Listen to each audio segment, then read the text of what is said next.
so it's not for kids.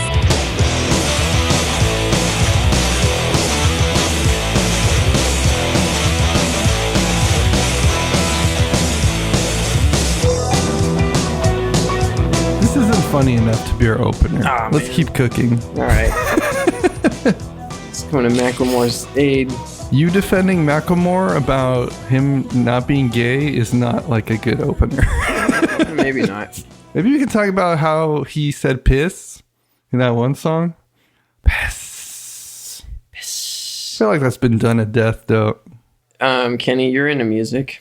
I'm into music. We're gonna have a face-off right here based off the albums that I'm looking at as like what YouTube Music says I should listen to. You got to pick one. So are we going with Brat or Wall Socket by Underscores? Ooh, that's hard. You're kind of in a hyperpop thing, huh? Generally. Still Wall Socket. Wall Socket is so good. Wow. Although I do think Brat is good. Brat is great. I love Brat. I feel like we're alienating like 80% of our audience right now, though. That's always good for content. It'll just make them Google things, you know? Let them look up Wall Socket by Underscores. This is still not it. Come on. I'm trying. Went to the grocery store today.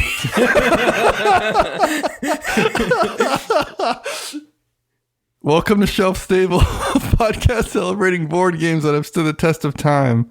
I'm your host, Kenny Katayama. And I'm your other host, Tom Bowers. Today, our feature topic is it bad, like that opening segment, or is it just not your cup of tea? But before we talk about that, let's just talk about some of the crap we've been playing recently. Kenny, anything good? You know, this is going to be the episode where we get write-ins that are like, I really liked how this episode started. Like, you know, like very passive aggressively, because we basically cut out all that bullshit that we just said. That would be so funny to just like, there is no opening. It just starts with you saying, welcome to Shelf Stable. And then we get emails where people are like, hey, I really loved the episode where you didn't like, you know, just bullshit for 2 minutes at the start. 2 minutes? We've been going on for like 15 minutes recently. Yeah, I know. This is good. You know, this is a big twist, you know. We're keeping it rolling. Yeah. Nice tight episode. This is like when Nolan made Batman like hate people. Wait, what? Like, everybody was like, whoa, you know? Batman hates people? That's your take Batman's on Chris Nolan's Batman? Batman's all edgy in that one. He's like, oh, I hate you all, but I'm still going to help you. Yeah, you have a point. He's like Tyrion Lannister, that scene from Game of Thrones where he's like, you people suck, you need me, you just don't even know, my intellect is so intelligent. Watch as I survive through the end of the series. Spoilers. Yeah, I never watched it. Can we spoil Game of Thrones at this point? How many years has it been? I think season 8 came out in like 6/17. That was so crazy when Hodor had sex with a dragon. The first game we're going to talk about is, hey, that's my fish. Alternatively, hey, that's my fish. That's my fish. Hey, that's my fish. Depends on what edition you have. This is actually a legit thing. Did you know that? There's different editions where the exclamation mark is in different locations. It's in different places? The exclamation? Yeah. I thought it would just be like italics. If you look at like BGG, they're like, hey, comma, that's my fish, exclamation. Or, hey, exclamation, that's my fish, exclamation. Or, hey, exclamation, that's my fish, period.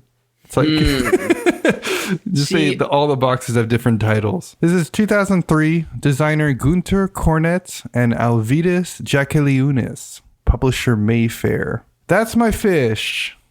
It's kind of like the game that Rolf plays in Ed, Ed, and Eddie, except instead of a horse, it's a fish. You got a bunch of hex tiles with fish on them. You put them out randomly. And then you got to place your penguins on those tiles. Now, the key here is that anytime a penguin moves off of a tile, that hex tile gets removed and you score it. So what happens is kind of like Don't Break the Ice or something. You basically have these platforms of ice that are falling off and getting removed from the board. Your penguins can move in a straight line as long as they don't run into something, including empty spaces on the board. So as you're moving your penguins, you're claiming more and more of these fish tiles, but you're also creating holes where other penguins can't go. And you can literally wall off sections of the board, which is kind of cool. This game felt very Knizia-like. Short and sweet rules. Everybody's like, okay, it's pretty straightforward. And then you get into it and you're like, okay. This felt more Knizia than some of the Knizias we've been playing recently. More Knizia than what? More Knizia than like Rebirth. More Knizia than Mil Fiori. Like a lot of those ones.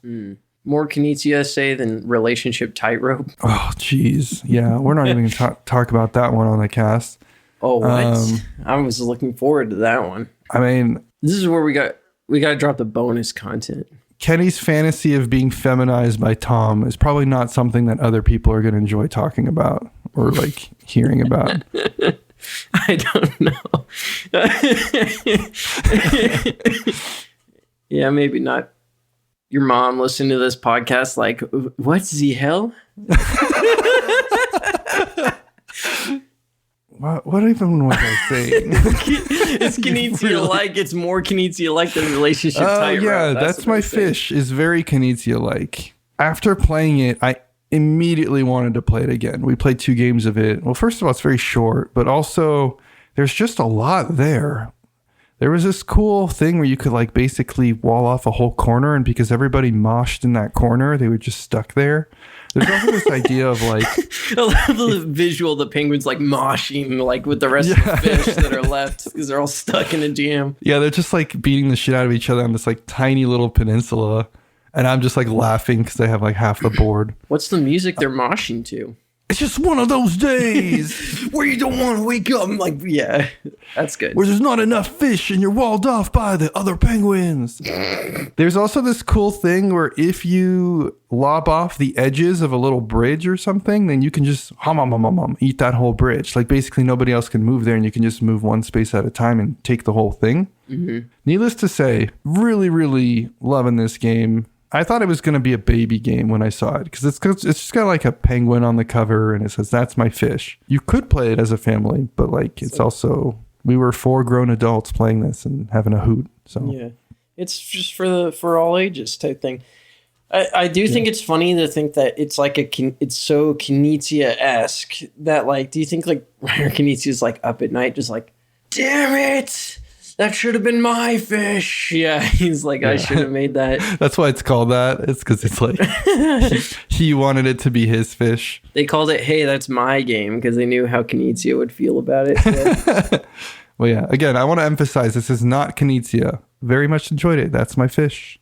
Okay, well, keeping it in the realm of family-friendly, whole family games that you can play with your fam, I've been playing Shaky Manor. This is from 2017. Designed by Asger Granerud and Daniel Skjold Pedersen.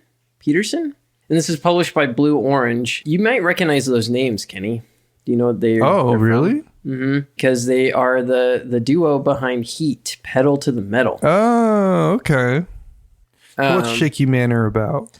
Shaky Manor is a game where each player gets like a small cardboard box with 8 rooms in it. You can almost think of it like an egg carton, except each of the like units that would hold eggs is connected, basically. Shaky Manners is what I have at Thanksgiving dinner table. Am I right?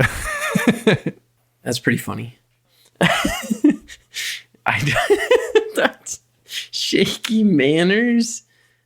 I'm just gonna roll past that one. So you shake the box, and inside of every person's box, there's like 2 eyeballs, 2 snakes that are like these zigzag wooden pieces, a wooden meeple, a couple of wooden cubes that are allegedly treasure chests, and then some rubbery spiders. And each of these pieces... Is this like a haunted house kind of situation? Yeah, I assume so. It's like I thought it was like a fancy house. No. It's got some sort of why do they got eyeballs horror in there? The box has like this like digital like design. It looks like a 90s like Lego Island style video game. And it has this like unique aesthetic for that. And then all these pieces are just like, or it's like the idea is, I think, that you're a meeple in this crazy manor that's like constantly like, I guess, suffering from an earthquake, but there's all these like, there's spiders and snakes and floating eyeballs and ghosts. Oh, I forgot about the ghosts. Welcome to Shaky Manor. Yeah, it's like that. The whole point of the game is that you literally vibrate or shake the box in your hands to try and get a specific set of pieces in a specific room. And the specific set and the color of the room is determined by a deck of cards. The first player to get it goes like, I did it. And then everyone double checks that they actually did do it. And then they collect their card. The funniest thing about this game is like it's definitely meant to be toy-like, simple, fast-paced, just like goof 'em. I found it surprisingly difficult for children to play this game. Even my like 11-year-old like just got frustrated with like trying to get these pieces into one room. I don't know. It's like it almost seems like it's unintentionally a miss for children because like it's just too difficult, you know. I don't know. Some of my kids have taken to this more than others, but some of them just kind of give up, especially like if they're like around the age of 4, they just start wanting to move the pieces with their hands. Do you think that maybe your children are just trash and they need to get good? My children are just uniquely dumb at this game. Because I bet you my kid could do really good at this game. Yeah, we got to totally show your kids how it's done. Pit them against each other like in an arena. They don't get out until one of them wins Shaky Manor. Look, I'm not saying that the game was designed well for children. I'm just saying that maybe it's a skill diff. Skill issue, possibly. I brought it out to the park, and there were some other families with kids that also struggled, in case anyone thinks Kenny actually has a point here. But the funny thing about this game is like it's light and just a little bit goofy. What's also funny, though, I'm talking about how like children have like the skill issue. Weirdly enough, like adults seem to get confused because the way the deck of card works is like on the backs of the cards is the color of the room that you're supposed to get the pieces into, and the front has the list of pieces. So you flip one over and it's like whatever's on top of the deck that is showing the back, it's like that is the room you need to get the pieces into. Adults still will just do things like, oh, so I just get it into the corner, right? It's like, no. Like, I feel like I'll explain it and then they'll just start defaulting to like picking whatever room they want. And I'm like, that's not how it works. Anyway, but it's been fun when I brought it out. I found this at like the thrift store not that long ago, and it's been a treat. We don't really talk about dexterity games too much on the podcast, which is interesting because we do play a good amount of them. Maybe they're just not like games we played material or something. Our general pattern with dexterity games is like we're always interested to try them. We play and we have a good time, and then we're like, cool, moving on to the next thing, you know? Yeah, I think it's kind of a challenge of sorts. I mean, like, I think everyone likes a dexterity game probably as much as they enjoy playing a game of like Brass or Terraforming Mars, but it's a different type of enjoyment. And because it's like so light, it's never gonna hit those deep neurons where Brass does or something. It just gets a lower rating. You just go like, oh, it's like filler at the end of the day. And it's like, it is, but it has like an important place in the ecosystem of gaming. Exactly. So yeah, underappreciated. Shaky Manor, though. It's a good one. It's a good dexterity one. One of the best parts, too, is you can play it in the box because there's like a window on the cover and it lets you see one of the manors. And you can actually kind of like try it out without even opening it, which is kind of cool that they even could come up with that. That is cool. I got to play Orléans from 2014. Orléans. This is a Reiner Stockhausen, publisher DLP. Wait, you're telling me it's not pronounced Orleans? I mean, you could pronounce it Orleans. There's no right way to pronounce it. Depends on if you're from Louisiana or not, I guess. Well, yeah. So this is the part I was confused about because we were like, let's play this game. And I didn't see any bayous. I didn't see any beignets. No hurricanes. And then they were like, oh, no, this is the old Orleans. And I was like, oh, okay. That's a New Orleans joke. For all our Louisiana listeners out there, this one's for you. How can I describe Orleans? It's a bag building worker placement ? Game. So it's Quacks. Yeah, it's basically if Quacks was good. The war on Quacks continues. Quacks came out in 2018. Orleans came out in 2014. So yeah, this is 4 years before Quacks. So you can't even be like, oh, this built off of Quacks. Like, Quacks is a regression, in my opinion. The war on Quacks continues. Functionally, the way you use the bag in this game is you have spots where you can put the different types of pieces that you have in your bag. The pieces represent different professions in the town of Orléans.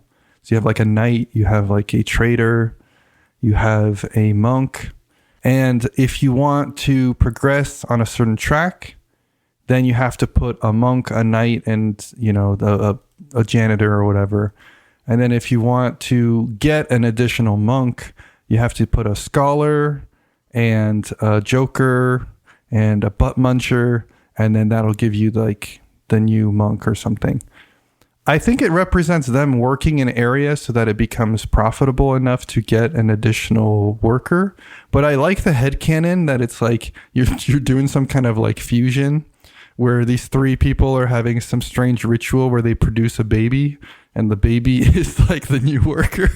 I just think that's a lot cooler, you know, because like a majority of these spots require three people.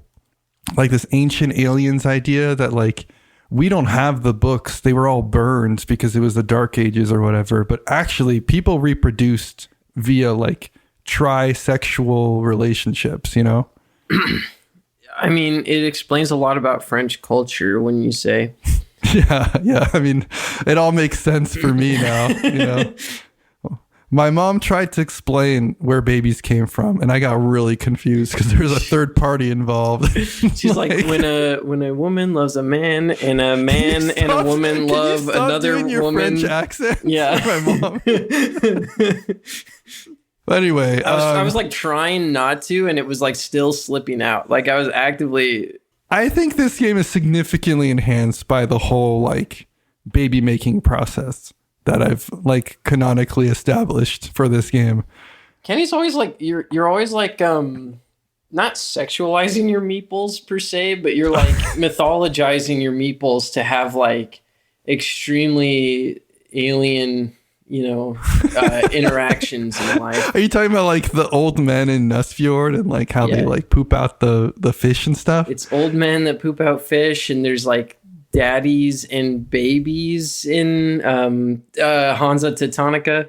I think that very brown Euros lend themselves to, yes, they have a theme, but it's also like light enough that you can interpret it in whatever way you want. And I just happen to like be looking for more of a like an off-kilter, absurd kind of approach to the theme. So do you think if a game explicitly had a theme where you could only reproduce in a throuple and it was just part of like the lore book, do you think that would actually be worse though? I don't know. I would be down. I mean, going back to Cosmic Frog, like both of us were like so ready for Cosmic Frog. So I don't know. I would buy it, but I don't think the game would sell well.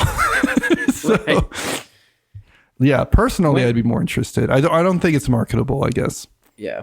We need like games that mechanically represent polycules, I think. Yeah, there you go. Should we talk about Orleans, like the mechanics? I mean, probably. I think that's the point of the podcast is like to talk about board games.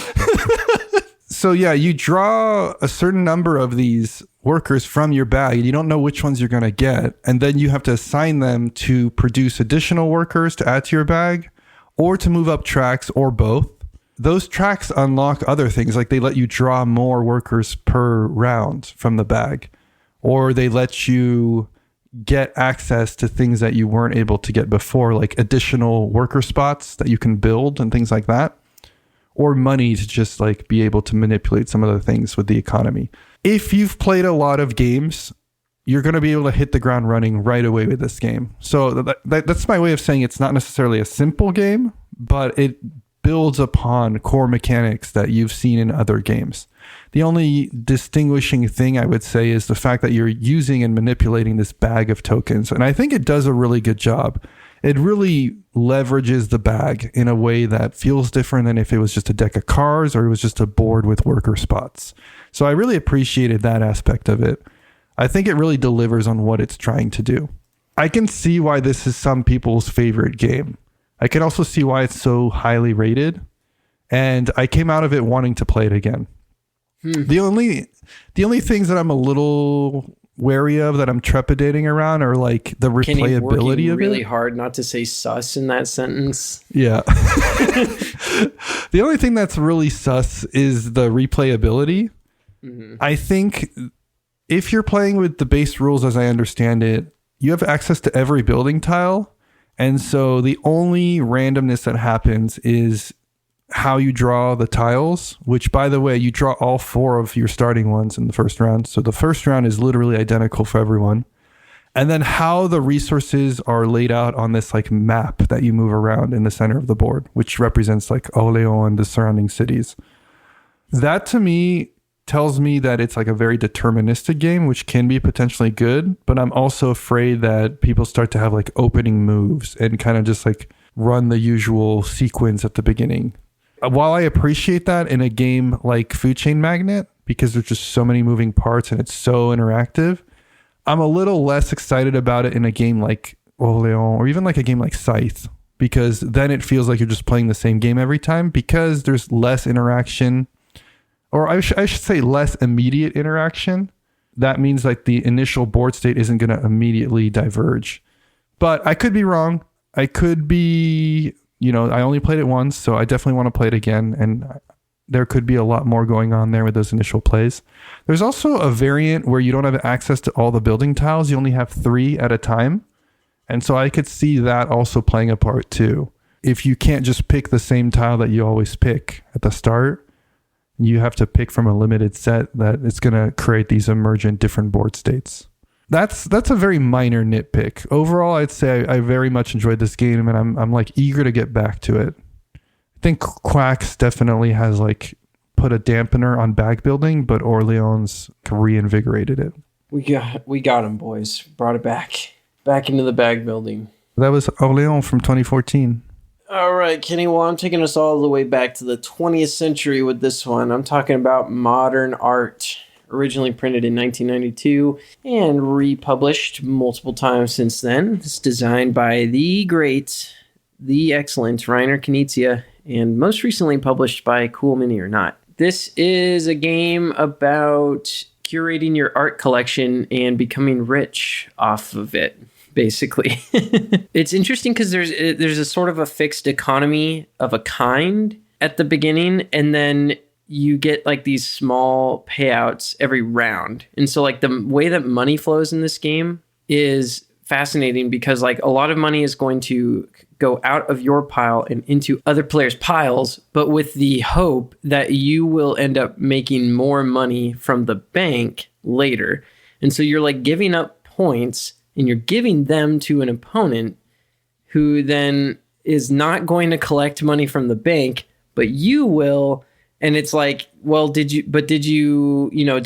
more players end up giving up too much money to one other player so that they actually ended up profiting more than anybody else profited from owning these art pieces? And then at the same time, like the value of the art pieces is entirely player driven.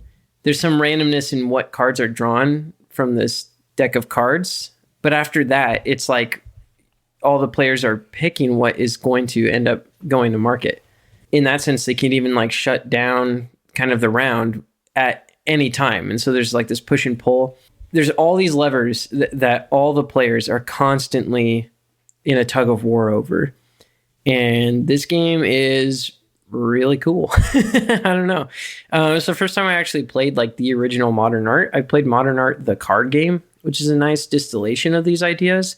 And I think Modern Art, the card game, gets you like 90% or at least 80%, I'd say, of the play experience that this brings. But that added layer where players are exchanging money into each other's pools, I think it adds a texture that is like it's missing from the card game version. right? Oh, for sure. Yeah, there's like this extra layer. It adds time to the game, right? It's a longer game. Yes. But it's also deeper. It's deeper, it's sillier. There's a way in which I was going to say this game is, because it's like you're constantly in a state of flux. You can never, unless you're like really, really paying attention hardcore, almost at a card counting level, can you like really understand like any person's financial position at a given time. And so there's a way in which this ends up kind of feeling like a party game. And it's really more like the players are just circling around the table at these auctions. Yeah, it did kind of feel like a party game. That's a really good point. Right? Like it's not a party game in a technical sense, but it's like the vibe is like people are sort of egging each other on around the table to like take game actions that may or may not actually benefit them. Yeah. It's notable that normally we play this with the CMON edition that one of our friends has, but we happened to play the Mayfair 2004 edition asterisk because this felt like a pirated copy. Like we're not entirely sure if this was an official copy or not. We're not sure if the quality is just bad, but like there were a lot of weirdities. If anybody knows, so this was the 2004 Mayfair one, except the back of the box was blurry. The rules were in Chinese, but the text on the boards and stuff was in English. And then the dividers that hide your money, there were 6 of them, even though there's supposed to be 5. And the 6th one had like no art, like nothing printed on one side and had the text printed on the other side. I don't know. Like the whole thing reeked of like, this is like a pirated, shoddily made pirated copy or something. Yeah, it's really fascinating if this was just like, if it was, let's say like, you know, it was an official English copy and they just lost the English rule book and it just happened to have the Chinese rule book in it and they still had that, right? Because they bought this used. Yeah. But like the tokens were shit. The colors of the paintings had like, there were borders to indicate what artists they were. But the border colors, that indicated what the artists were, didn't match the colors on the board that told you how much those artists were worth. Yeah. It was just like, it was all over the place. It would be astounding that the design was that bad. Even for 1992, I don't think the standards were that low back then. Yeah, no, I think this was like a bootleg edition. But in some ways it kind of enhanced it. I like the idea that we were bidding on like copies of paintings or something, you know, and like we were like in this like shady black market. The names of the artists were really funny too. I think these were the ones that are actually in that edition, but one of them was just called Christian P. And when we were like, you know, anybody want some Christian P, we just kept like giggling like little school kids or something. I mean, it really feeds back into your habit of calling every yellow resource a piss cube. Yeah, there you go. This time this was Christian Piss. Right. There was also an artist named Crypto, and that was very funny. With a K, but yeah. Because we're like, bro, you got to invest in crypto right now. Crypto's going up, you know? Yeah, exactly. Crypto's hot right now. Yeah, they're going to be worth $60 at the end of this round. There was an artist that was named Carl something. It was like Carl and then a name that started with a C, but we just inevitably were just calling them Carl Chuddick. Sorry to the artist whose like work is actually good enough to be in this game. Needless to say, fun was had. It was a good time. I like modern art. I do think that of the quote unquote auction trilogy, it is a little bit weaker than Raw. It's most definitely better than Medici, but I would even put it below High Society, which isn't part of it. My hot take, I would rather play modern art again than Raw. Probably like 9 out of 10 times. I mean, I still really like it. I think that the only problem with modern art is that it really suffers from player skill. Because if you have somebody that like just doesn't evaluate the auction the way that others do, then they could be just like the whale of that particular game and just be feeding money to others. And depending on who they're feeding it to, basically they're always going to be in last place, but they're going to be making that person first place. And I think that's not very fun. Well, but if you think of both this and Raw as like party games, I think, to be honest, I think the only reason I like this one more is I understand the value of the auctions more readily than I understand the value of a group of tiles in Raw. And I don't like the Raw bidding system. I think it's cool and interesting, but I've more felt frustrated by it than like wooed over by it. Like Modern Art is very straightforward and it's a very classical auction system overall. And then Raw has like all these like layers that are a bit obtuse to take getting used to, I would say, by comparison. That's fair. Yeah. But yeah, I see what you're saying, where it's like in Modern Art, because it's so open-ended, it's more, it can devolve more readily with a player who's just like overbidding on everything. But you know, this is school of hard knocks for them. Yeah, there you go. But yeah, this is Modern Art. Yep. From 1992. 100 games to play before you die. Okay, Kenny, this is the part of the podcast for those who are maybe listening for the first time where we talk about the 100 games that you need to play before you turn 100 years old. Sorry, Pope Francis, you almost made it. Game number 31 in this list is Backgammon. From allegedly 1630, according to Board Game Geek, designed by who knows, and published by basically anyone ever, because it's a, what's the term? It's like public domain license, public domain. Thank you, God. Yeah, Backgammon, that old thing, the thing that you play with your grandma sometimes around Christmas. Why is this on the list? Backgammon is here for roll and move. To be clear, I don't think it's important to put all the old-timey games, especially not the bad ones. But I do think it's important to recognize and place the like solid ones on this list. And Backgammon is one of those. It's very hard to get roll and move right or to make it interesting and not just feel arbitrary and random. And Backgammon happens to have a certain level of depth to how you play the roll and move while also staying rather minimal. Because I feel like the way that people do roll and move nowadays is more as like a splash into something that's either completely different from it or that has a whole ton of other complexity. We also have Camel Up on this list, and like Camel Up is less about the roll and move and more about the betting that plays out around it. Another game we played recently, or that I played recently, is Molly House. And Molly House has a little bit of roll and move, but it's more of an action selection system. And then there's all these other complexities that build around it. What about like Talisman? Why does Backgammon beat out Talisman, for example? Because that's a roll and mover, isn't it? I think in Talisman, it's rather arbitrary. Like there are decisions, but the decision are go left or go right. And that's it. The thing that's interesting about Backgammon is you have a number of these checkers. I think it's 15. I could be wrong. And you decide which ones you're moving out. It's not always just move one. Like there's certain requirements for how you move into certain positions. And so you actually have to be deliberate about which checker you're moving to which spot and how you stack them, basically, because that can improve your board state or weaken your board state at the expense of you getting further along to the win condition, which is to get your checkers across to the other side. There's a surprising amount of depth in how you choose which checker to move, how you apply your rolls and things like that. All that is within the core of the game being focused around that roll and move. So again, I think that's where it really stands out. You can play this and just be like really surprised. I think the feeling that a lot of diehard board gamers get when they play Backgammon for the first time is like, oh wow, I didn't realize this was going to be fun. Or, you know, I didn't realize this was going to be a good game.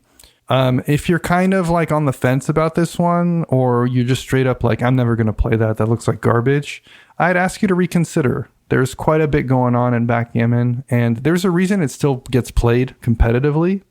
I feel like most games that feel rather arbitrary either have competitions, but they don't have like consistent performances at the competition, or they just don't have competitions.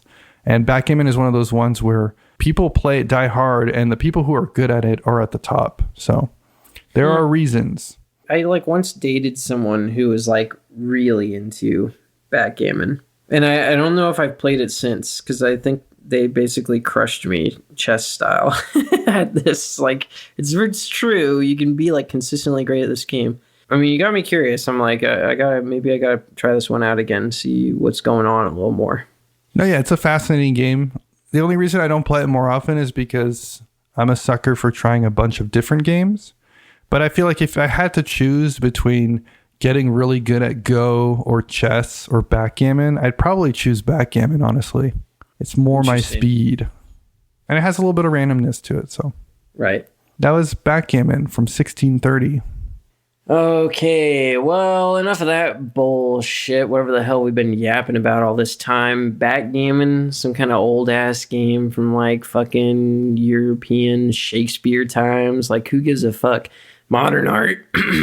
More like modern fart. Orleans. This is the content they come for. Give a shit. You know, it's time to get into the real meat and potatoes of the episode, Kenny. It's time to get into the part of the episode that people come back week after week for. And that is the main topic of this week's podcast. And that main topic is it a bad game? Like, is it just genuinely bad? Or is it just kind of not my thing? Do I just think it sucks? What's the answer? So the first thing that came to my mind on this, Kenny, well, I don't know if you had ideas for where to take this. No, I think we got a blank canvas. I feel like I lead quite a bit, so. All right, here I come. I'm coming in hot. Little Minecraft shout out for all our Minecraft fans. We're still very much on that. Obligatory Minecraft shout out. It's going to stay relevant forever, okay? It's going to be like, 5 years from now, we're still going to be crushing loaves, releasing our water buckets. I love the headline, like, 10 years in, Shelf Stable only podcast still referencing Minecraft movie. Yeah, it's still referencing a Minecraft movie. I love the implication. We got to get into this tangent right here. I love the implication that this is like a Minecraft movie. Like, there are going to be other Minecraft movies. It's a cinematic universe, really. Right. I can't wait for the second one. That's all I'm saying. Okay. Yeah. The first thing that came to my mind when I thought, is it bad or is it not for me, is like food chain magnate. I'm so surprised, Tom. Right? This is a game that is not for me. I'm starting to accept. But do you think it's bad? Like, because, okay, like bad is like there's fundamental problems that even if you like it, you could argue just make it less good than it could be, I feel like. Not for me is like a preference thing. I mean, this really gets into like the philosophy of it all in a sense, because it's like, what even is badness in general? But like when it comes to games, do you think that there are things that are objectively bad in games? I want to say yes. It is definitely, it's more of like a belief, as in like I do think there are things that can happen in a game that I think are bad. But it's sort of like, it depends on what lens you're using. So there was an interview that I was reading between Tom Bassel actually and Corey Heath about bad mechanical themes, sort of. So an example that he brought up is like Catan has a really clear mechanical theme that you are going to be settling or colonizing an island. If you just laid the pieces out in front of someone and didn't explain the rules at all and asked them to guess what the game is about, they could reasonably ascertain that it's about extracting resources out of the island. Mechanically, it's just evocative. It's right there. But what he said was like a disconnect mechanically is largest army. There's not really a way in which playing night cards makes you feel like you are amassing or building an army in the same sort of visceral way. Yeah, I can see that, yeah.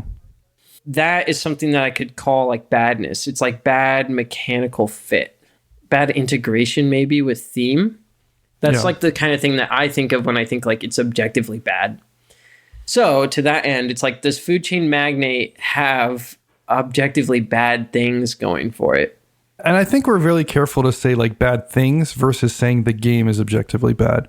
At least for me, like, I don't think there are games that are objectively bad, but I think games can have qualities that people, it's not even objectively, it's like people generally consider bad. Like, sure, there's some pervert out there that really likes being eliminated in the first round, but I think most people would argue that, like, games where you're functionally eliminated early but still have to play for a long time, like, that's a bad quality of them.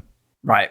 It doesn't even make the bad. It doesn't even make the board game bad. That's a bad characteristic that it has. It's not something that people are like, yes, you know. Well, maybe bad's not even quite the right word. It's more like, it's like negative. Yeah, right? It's like a negative quality. It detracts something, and that's typically joy from the experience. Right. Yeah. And yeah, I think Food Chain Magnate, like, it has bad qualities. And when I'm saying bad, I'm talking about this sense of badness where I'm like, I'm analyzing it from a, like, I guess perhaps like player enjoyment or player experience perspective. It's just like, can it feel really bad to just be logically eliminated and stuck playing a game for up to an hour or more? Right, yeah. And it's like, yes, and Food Chain Magnate has that, and I don't like that about it either, right? Yeah. But is it like, oh, okay, like the game itself is just bad. It's just badly designed. I'm like, no, the design is intentional. I do think Food Chain Magnate is an example where to provide a certain experience, you're sacrificing another experience. If what you're looking for is a thing that's sacrificed, you're not going to enjoy Food Chain Magnate. But like, that's the definition of not for me. I wish that Food Chain had a way to concede. I think you talked about that in a previous episode. And that's something that they could help with. But I don't think the fact that it's so cutthroat that you can just get really boned in the beginning is necessarily a downside. Because that's what it's going for. That's the intent. It's not a baby game, you know? It's a game for grown-ups that, you know, have to deal with life and taxes. It's very foreign to a lot of players. Like, it's like different from what they're usually experiencing and what they're used to. But that's like, again, that goes into the not for me category, in my opinion. Well, like, just because of your inherent weakness, Tom, doesn't make this game bad. Yeah, my inherent inability to, like, understand how the fuck this game is supposed to fucking work. Yeah. Just because you're trash at Food Chain Magnate doesn't make it a bad game, is what I'm saying. Yeah, you know, it still makes me mad to think that I'm just, like, not good, but it's like, it's probably true. Just because your kids are bad at Shaky Manor doesn't mean it's a bad kids game. Yeah, there you go. Bring it back around. You know, and to that end, there's another game. I don't want to stay on Food Chain Magnate the whole time. Like, all I can say is like, the more I've played it, the more I think I'm just coming to accept more and more that, like, what it's doing mechanically is not fun for me. Somehow the payoffs, the balance between the difficulty, the investments and the payoffs that you have to make in that game, they don't pay out in ways that I find enjoyable. And I think it goes a little bit deeper than even just like, I can't win at this game is my feelings towards it right now. So that's the latest Food Chain update for those who wanted to know where my saga is at with this fucking game. But moving away from that, another game that I think in our group takes a lot of ire for no good reason is Monopoly Deal. So we like to claim that this is like a great game, perhaps underrated or whatever. And there's a lot of people in our group that have tried to play it and have tried their best to be nice to us, and they fucking hate this game. Why do you think they hate the game? This is a very different one than Food Chain, in my opinion. I think Monopoly Deal gets the hate for how random and arbitrary it is. So, like, whereas Food Chain is about its, like, punishing how random nature. And arbitrary it seems. Let me just, I want to correct that. Okay. Sure, you're going to trigger some of our friends, but Monopoly Deal, like, you draw a card, play a card. I mean, functionally, like, yes, there's some decision space as far as which cards you play and when to play them, but, like, that's that mechanism at its core is one that a lot of people have beef with, that they would consider bad. And so you're already going to lose people, and that's why a lot of people get frustrated. But on top of that, it feels really bad when you get hit with this, and it feels undeserved. All right, but let me defend this a little bit, because draw a card, play a card, you're like, oh, it's bad, like just kind of inherently, structurally. I'm not saying it's bad. Like, I'm just saying that's what people claim. Draw a tile, play a tile or two is exactly how Samurai is designed. And that game's awesome, right? I'm just saying, but like... the tiles don't affect things that people have, like, already... Oh, maybe they do. I don't know. I think it's a different feeling to get like stuff stolen from you versus somebody vie for more control of something that you were working on, I guess. But in Samurai, people just steal those totems out from under you. They don't steal them. They're not yours yet.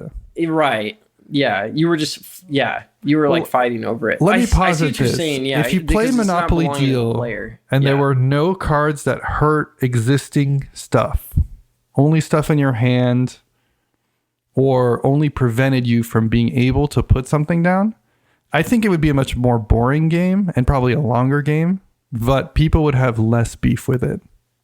Interesting. So that's like the difference. It's just the feels bad of the deal breaker cards and stuff that where you're just swiping shit out from under a player's tableau. Yeah, it's a combination of how arbitrary it is to obtain those powers and then how impactful they are personally to the person that's getting hit with them. Right. Because when games don't have that level of take that, people are fine. When games don't have that level of like arbitrary getting those powers, they feel fine. It's just very funny to me because at the same turn, there's games like Magic the Gathering where like mind control is a spell, counter spell is a spell, and like they do functionally the same thing as the deal breaker and the just say no cards, right? Yeah. But for some reason, like Magic gets a pass in some cases where Monopoly Deal is like, it's cringe. Well, I would argue that Mind Control is an unfun card, even though I have it in the cube, but I think I took it out. I took it out, but... Dragon Lord Slumgar is unfun? What are you saying? Here's the thing with Magic, though. Yeah. There is a known contract when you play Magic that like you're going to see a bunch of blue cards. There's always the chance for that to happen. Right. If that makes sense. In Monopoly Deal, it's like you're drawing from a shared central deck. And so it can just be arbitrary sometimes. Well, explain Dan then. What's the popularity of that game? The Magic variant. I don't know. I don't know enough about that, but it's like Magic with a shared deck and all the cards are blue. Almost all the cards are counter spells. That just sounds like Monopoly Deal to me. We got to try it out sometime. I think you'll feel it very differently. I've gone on record in the past that Commander is just Monopoly Deal, is just Munchkin with extra steps. Like I really think that Commander is stupid, but like right. Well, yeah. I think most Commander players I'm sure there are Commander players out there that are seething right now, but I feel like the vast majority of the reason people play Commander is because they're like, well, yeah, I want like a Killer Bunnies experience, except I want to show off my Magic cards that I've, invested way too much of my life in. Right. I'm just here to chill with the lads. Is lads gender neutral enough? I don't know. I'm trying to be inclusive. The folks. So here's the interesting thing for me with like Monopoly Deal. It's very short. Yeah. And I think that there's a fundamental difference with people's evaluation of what are considered bad mechanisms or bad themes, or no, I'll say bad mechanisms in a vacuum versus bad mechanisms in the context of their game. Some folks tend to evaluate things absolutely, like in a vacuum, and other folks tend to evaluate them in their context. So, for example, I would not be okay with a Monopoly Deal if it lasted an hour long, or if Monopoly Deal's quote-unquote badness was present in a longer game. Like, I do not like playing Munchkin, because Munchkin to me is a more complex, longer Monopoly Deal. However, I'm okay with Monopoly Deal because it's blessedly short. Right. It's kind of like Jesus famously said, like, whatever sins you committed don't really count if they all happen in a very short span of time. Yeah, exactly. Yeah. Which is why, like, going to Las Vegas is totally chill. Yeah, if you go to Las Vegas and you just play craps, you're fine. If you play the slots, then you're going to hell. If you retire in Vegas, you're going to hell. But if you just visit Vegas on vacation and lose all your money over a weekend, that's fine. Yeah. Yeah. Famously, Jesus was saying these exact words. Well, wasn't, what happens in Vegas stays in Vegas? That was Jesus said that, right? Okay, so what about my hot take where it's like Motainai is just a Monopoly deal-like game with extra steps? I mean, what's the difference there? Because like that's like maybe it touches more on this objectivity thing with the badness. Or do you think it's like subjective? I still don't understand your point there. Honestly, I thought you were just joking. Like, can you explain yourself? In Motainai, you draw a card and you play a card.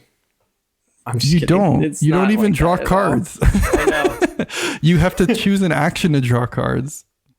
See, the similarity between Motainai and Monopoly Deal is that you have cards in your hand and you have to know when to hold them and when to fold them. And there's nothing don't know else why beyond that. Every game is either Monopoly Deal or Terraforming Mars. I don't know. There's only 2 types of games in this world. Okay. Yeah, I need to think about this more. I need to develop my thesis because there's that Calvin and Hobbes comic that I don't even know what the original said, but it's just where he goes like, "Hey, check this out. Every mechanic in Magic is either kicker or banding or something." Yeah, I think you're right. Oh no, kicker or flying. Every mechanic is either kicker or flying in Magic, and it's true in a bizarre way. I'm trying to figure out what like the board game. But that's very much like yes, but Right. Yeah. It's like the hamburger hot dog. Yeah. Every game is just every game is just push your luck or resource optimization. Like right. But that doesn't stop them from being interesting. Like I'm gonna figure this out. I'm gonna crack the code on this one, make the meme, and skeet it out. I think there's a few more things out there. Yeah, because there's negotiation and there's. Well, I mean, according to you, there's 100 different experiences. Yeah, exactly. 100 experiences. Motainai has way more options every turn of what you could do. I gave you the perfect segue and you fumbled it because you're hung up on my joke about Monopoly Deal being Motainai. Yeah, I see you offering the softball and I'm like, I'm not letting him get away with this. Okay. Just to set the record straight, like I know you joke, but like there are so many options as far as what you can do. And I mean like legitimate options, things that will impact the board state in different ways. That you can't just be here like, oh, it's basically the same game because there's cards and it's random. Like yes, there's cards. Yes, it's random. But like Motainai, you are in control of your fate a very large amount of time. Just because you keep losing the Taylor doesn't mean it's random. If anything, I would argue it's not random if it's consistently the same person winning. Right. Well, they're just lucky. Just lucky. Yeah. I just have really bad luck at Motainai and really good luck at Monopoly Deal, and that's why Monopoly Deal is good. No, actually, to your point, so you're saying like, yeah, okay, well, the same person can win every time. Then there must be something deeper going on. Well, I'll agree. I don't think you win so often as you think with Monopoly Deal. I think that you have like this like confirmation bias. We gotta jam like 10 games in a row and like keep the stats, like who's winning. All right. Because I'm like, I bet I would win close to 50% of the time, which is significant in 4-player games. The bigger through line I'm seeing with this pattern that you're talking about is that games that you consider bad or not for you are the ones that you're not good at. Because like Food Chain Magnet, oh, it's not for Tom. Monopoly Deal, oh, it's for Tom. Motainai, it's not for Tom. Yeah. It's like, well, no, I mean, I'll say, I think I want to make this clear. I'm going to go serious mode here in a second. For 1 second. This is the only minute of this podcast where I'll be serious. Monopoly Deal, if you look at it from its mechanics and its design, I think has some objectively bad decisions. For one thing, there's no clarity on the counterspell card, whether you can like play it in response to someone stealing someone else's stuff and not your own, for example. And that's frustrating. I think it's frustrating when rules don't offer clarity like that. And I think it's a bad thing in an objective level. And I also think like it's a negative experience to, have stuff stolen out from under your tableau and stuff like that. I don't think it means that it's like, it's just always bad. It's like it's like a dangerous ingredient that you can cook with and it might work out, but it's like, you don't want to start with that. Right. Yeah. You need to have that. You need to have some amount of design expertise almost, I think. I'm not saying that the designer Monopoly deal had that. I think maybe they just got lucky.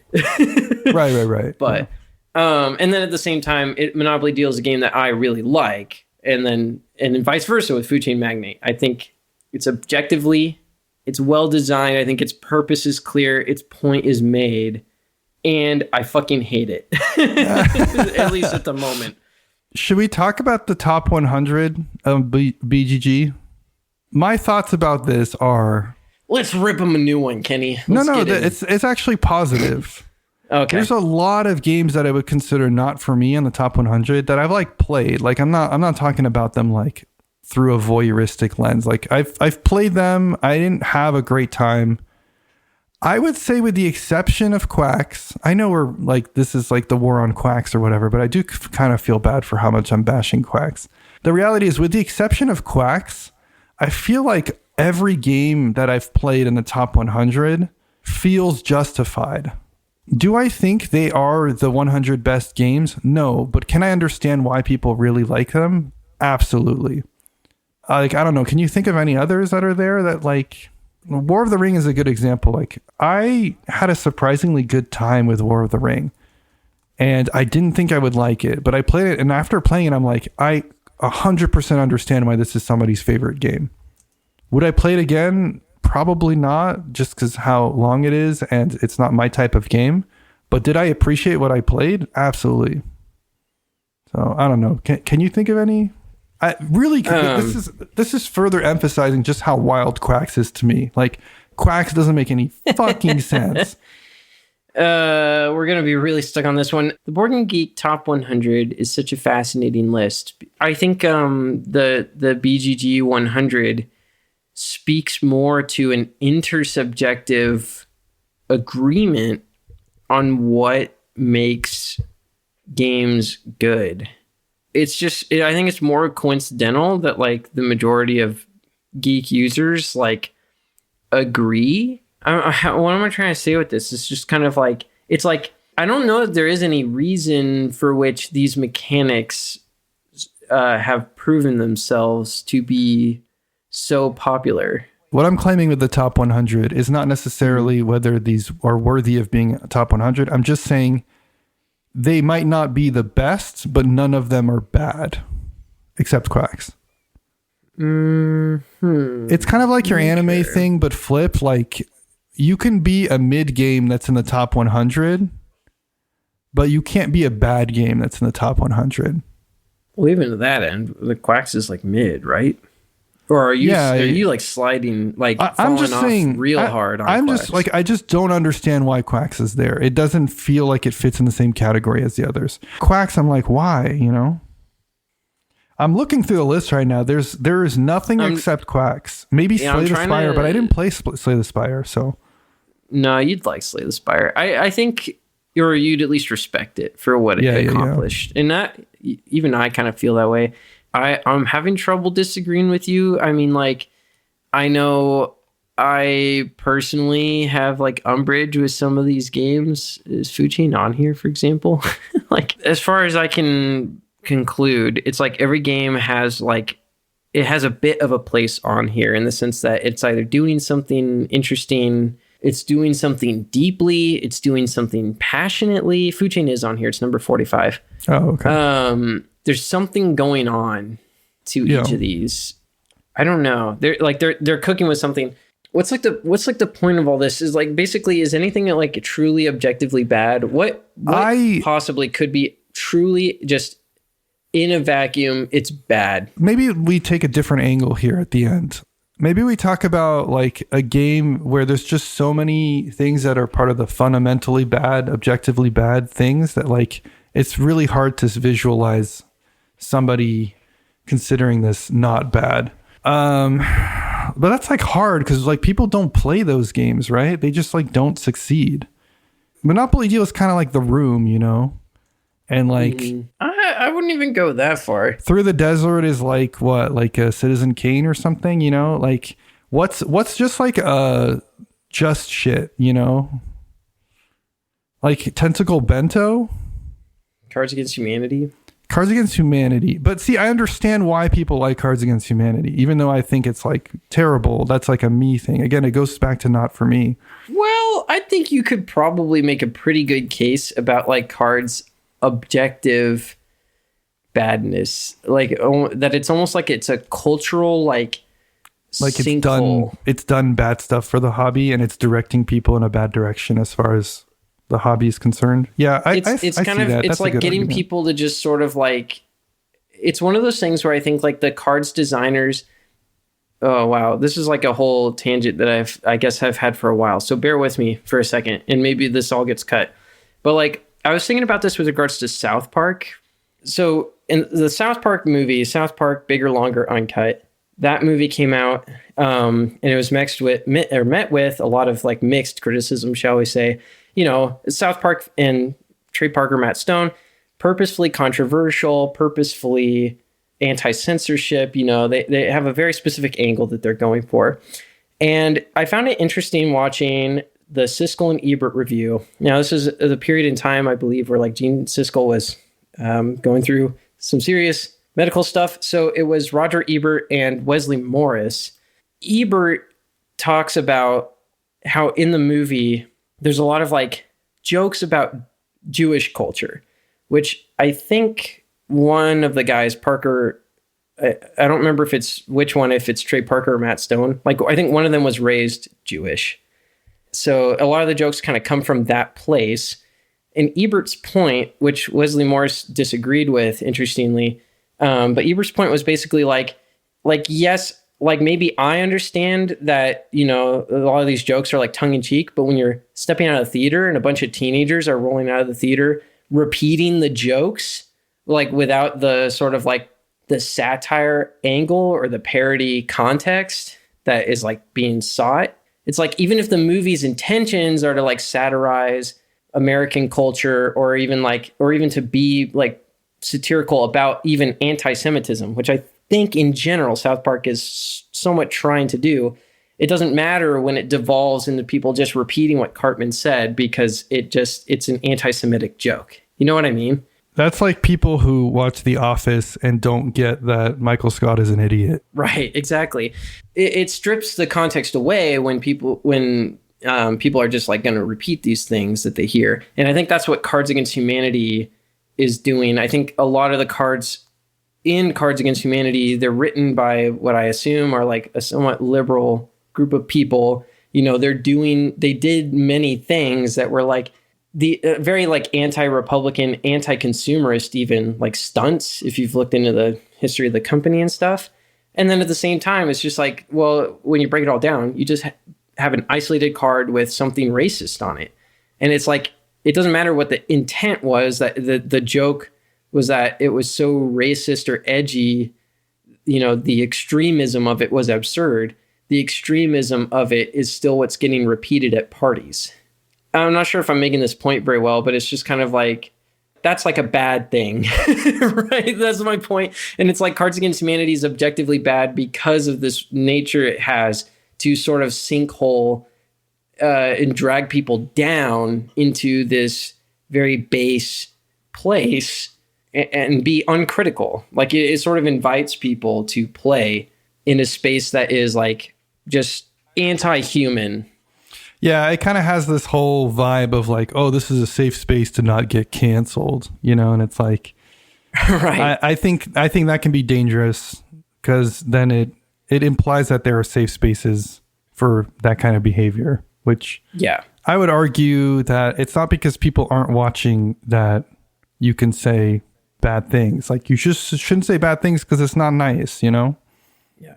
Like, I don't think you're a bad person if you watch and enjoy South Park. You love the movie. You think, oh, the satire is so good and whatever. Like, I probably vibe with you even, like, if you approach it that way. But, like, there's a different character of person who just like you knew them when we were in middle school, right? They just like say everything Cartman says, and all they know is that it's supposed to be funny, and they don't even realize kind of just like how there's a difference between thinking South Park is funny and thinking Cartman is so funny and says the truth, like says it like it is. Yeah. You know? Yeah, exactly. Like as if he's the mouthpiece of the show and not the idiot, right? Yeah.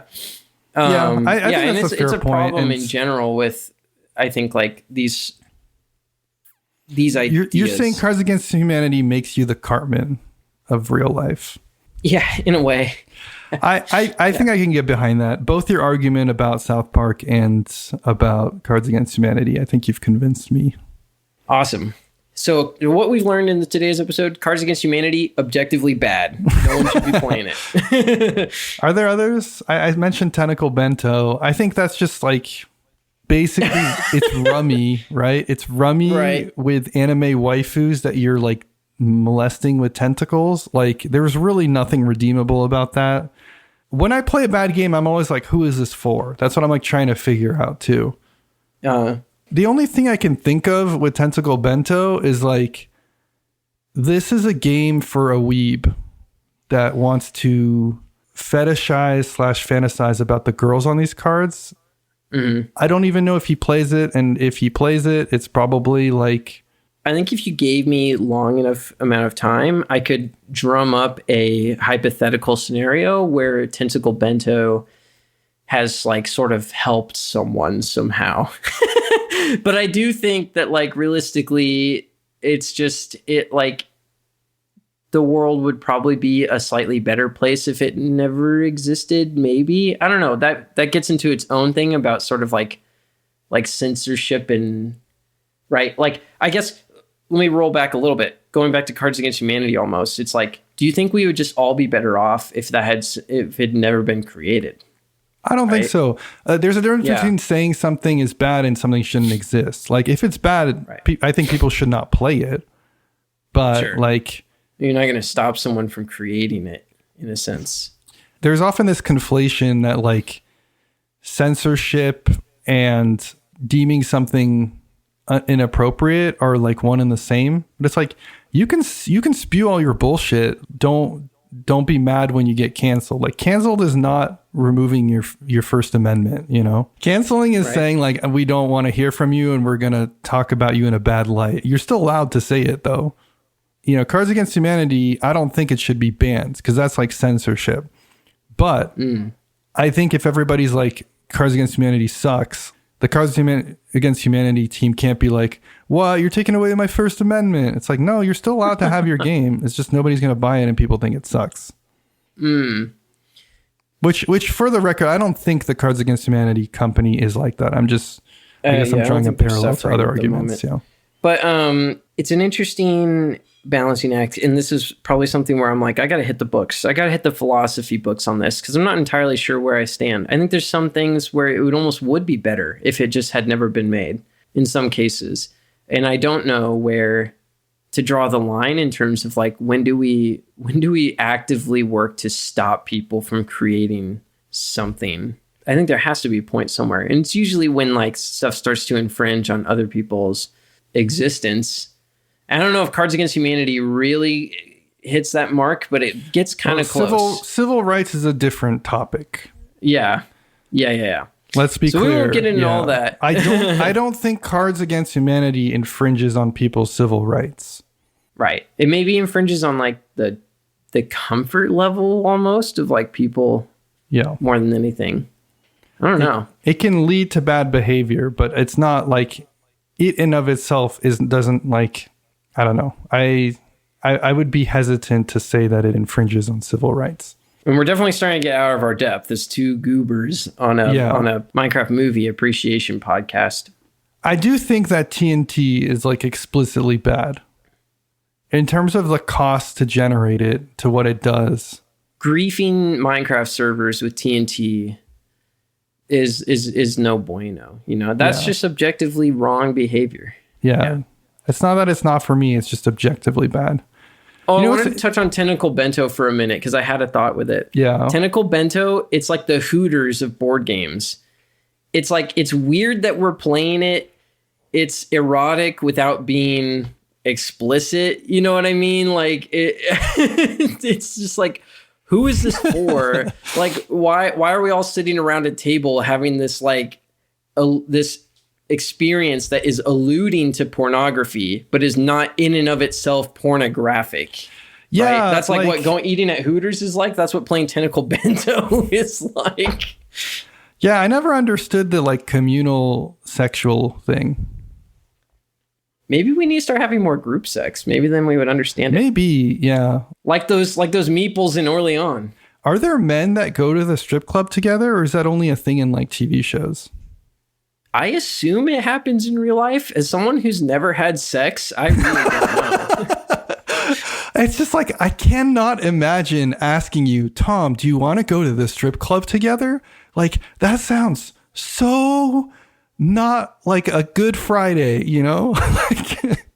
Oh, I feel like the strip club makes more sense than Hooters. Oh, for sure. I think most millennials agree. That's why Hooters is going out of business. It's just like, I wouldn't want to eat at Hooters with you, Tom. I'm sorry. I wouldn't want to eat at a strip club with you. That's what you do at a strip club, right? I wouldn't want to play Tentacle Bento with you. Like, my sexy stuff, it doesn't involve you, Tom. You know, it's nothing against you as a human being. It's just like, I don't want to engage in any sexual activity that involves you.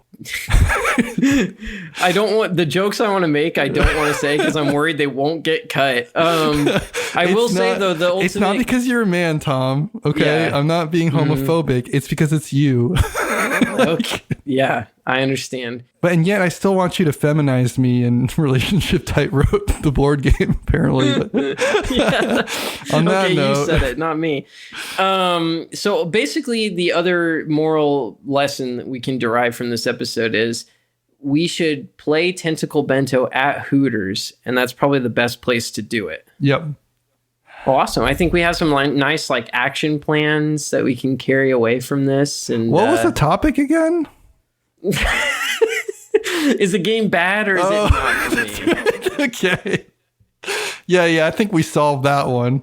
Well, I mean, fuck it. I mean, it's already been 90 minutes and I got to go. So that's going to do it for this week's podcast, I think. Thank you so much if you've been listening to us. I mean, God, I don't know how you do it. Thank you especially to Michael, Tyler, Devon, and Josh of the Boise RainBeaus for your awesome segue music. And thank you to Bonehouse. Huge thanks for letting us use your song Rot as our opening theme. If you're loving the cast, share it with a friend or on Reddit or on BGG. If you do, let us know and we'll send you a shelf-stable micro badge on BGG. You can reach out to us directly at shelfstablecast@gmail.com. All of this and more available in the show notes. Tom, what are we doing? What are we doing next episode? Next week's episode, Kenny, I think we're going to, stick with topics outside of our depth and talk about language independent design. Is it good for the hobby? Is it bad for the game? Glee glor, blee blah blue blob. That was me talking language independently. Nice. Everyone should be able to understand that perfectly. Yeah, that's icon speak. Bye. All right, we'll catch you next week. Bye.